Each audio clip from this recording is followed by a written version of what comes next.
आज के एपिसोड में कहानी की शुरुआत राध्या की प्रार्थना से होती है।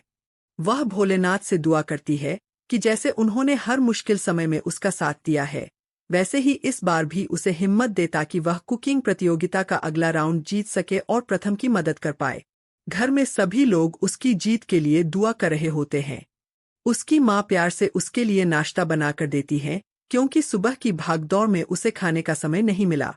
प्रथम भी चाहता है कि राध्या खाली पेट प्रतियोगिता में न जाए, क्योंकि आगे का राउंड बहुत कठिन होने वाला है। लेकिन तभी दादी एक नया मोड़ लेकर आती हैं।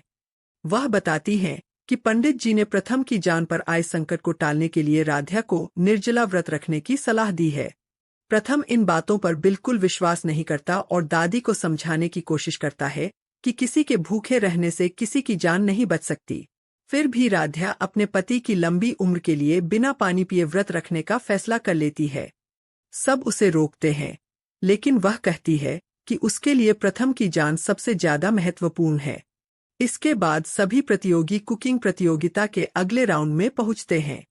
इस बार जज बताते हैं कि भीषण गर्मी को देखते हुए सभी को कोई ठंडी मिठाई बनानी होगी, जैसे आइसक्रीम, कुल्फी, पेस्ट्री या कोई फ्रोजन डेजर्ट। राध्या अपनी माँ की रेसिपी बुक में लिखी मलाई कुल्फी बनाने का फैसला करती है। वह पूरी मेहनत और लगन से अपनी डिश तैयार करती है। हालांकि आखिरी समय में उसकी डिश का डिजाइन थोड़ा खराब हो जाता है, लेकिन उसे भरोसा होता है कि स्वाद अच्छा होने की वजह से जज जरूर प्रभावित होंगे।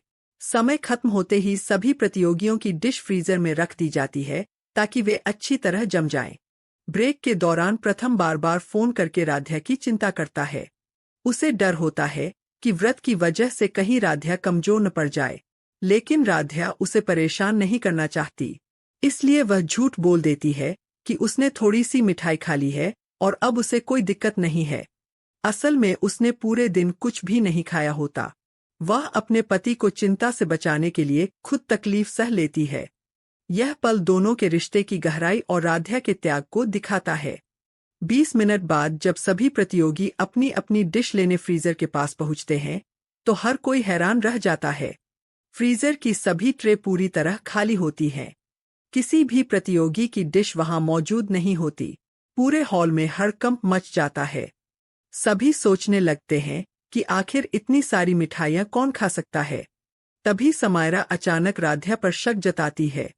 वह एक वीडियो दिखाती है जिसमें राध्या मजाक में प्रथम से कह रही होती है कि उसे इतनी भूख लगी है कि वह बाकी प्रतियोगियों की डिश भी खा सकती है।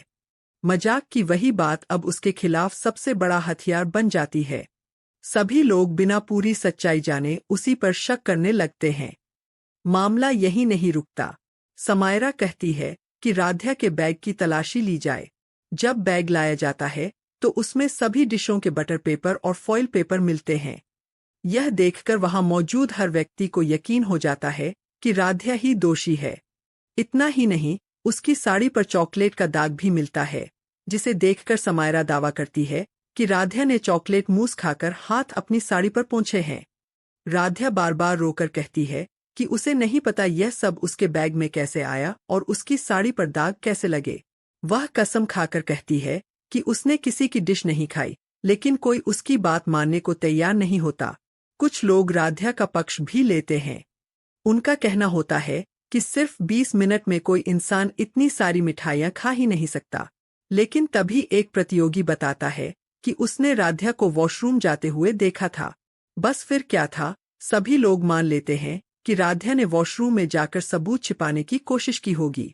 जजों के सामने भी परिस्थितियां ऐसी बन जाती हैं कि वे राध्या को पूरी तरह निर्दोष साबित नहीं कर पाते।